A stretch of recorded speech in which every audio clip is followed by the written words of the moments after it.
तुम्हारी गलती ये है कि तुमने अपने गुलाम को ठीक से सिखाया नहीं। ये तुम्हारा नाम इस्तेमाल कर दूसरे लोगों को धमकाता है। तुम्हें पता है ना कि तुम गलत हो। ये जीजान है जो हंसते हुए कहता है, जी महाराज, राजकुमार जिया का गुलाम बहुत ज़्यादा बदतमीज़ है। पिछली बार उसने कहा था राजकुमार जिन के मुकाबले राजकुमार जिन ज़्यादा दयावान है।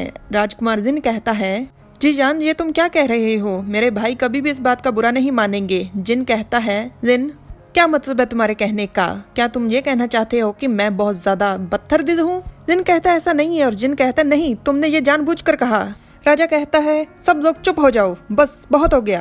क्या मुझे कोई साफ स्पष्ट शब्दों में बताएगा कि आखिर हुआ क्या था? वंशी आगे आकर कहता है, महाराज मैं बताता हूँ। ये वही है जो उस दिन राजकुमार जिन को वहाँ से ले गया था। महाराज, कुछ 15 दिनों से राजकुमार जिन रेसलिंग सीख रहे थे। वो अभ्यास करने के लिए गुलाम ढूंढ रहे थे। वो 5 गुलामों को हरा चुके थे। अब वो पहरेदार सैनिकों से मुकाबला करना चाहते थे, पर मुझे डर था कि उन्हें चोट लग जाएगी, इसलिए मैंने उन्हें रोक दिया। पर उन्होंने अपनी जिद नहीं छोड़ी। वो राजकुमार जिन से मुकाबला करना चाहते थे। राजकुमार जिन ने मना कर दिया तो उन्होंने राजकुमार जिया के साथ रेसलिंग की।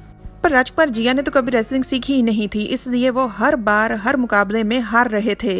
ये देखकर उनके गुलाम को गुस्सा आ गया और उसने कहा कि राजकुमार जिन से कम दयावान है, क्योंकि राजकुमार जिन ने इस तरह का खेल चुना जिसमें इतनी ज्यादा मारपीट है। राजकुमार जिन खेल के बहाने अपने छोटे भाई को मार रहे हैं। जियांग मन में कहता है, झूठे, मैंने सिर्फ आधी बात कही थी, आधी तुमने झूठ बोला।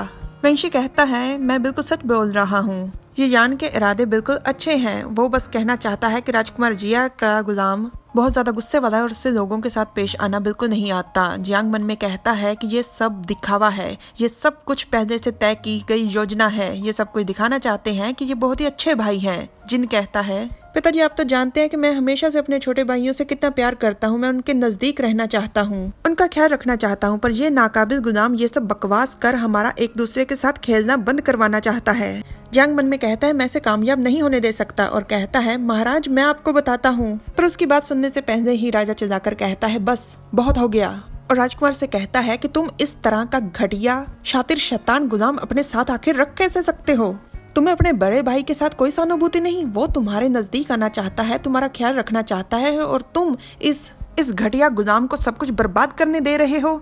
मैं जानता हूँ कि तुम्हारा चेहरा आम लोगों जैसा नहीं है। लोग तुम्हें इस बात का लगातार एहसास दिलाते हैं और तुम्हारे मन में द्वेष की भावना भी है, पर अपने गुलाम को सही से ना सिखाना ये बहुत बड़ी गलती है और तुमने ये बहुत बड़ी गलती की है।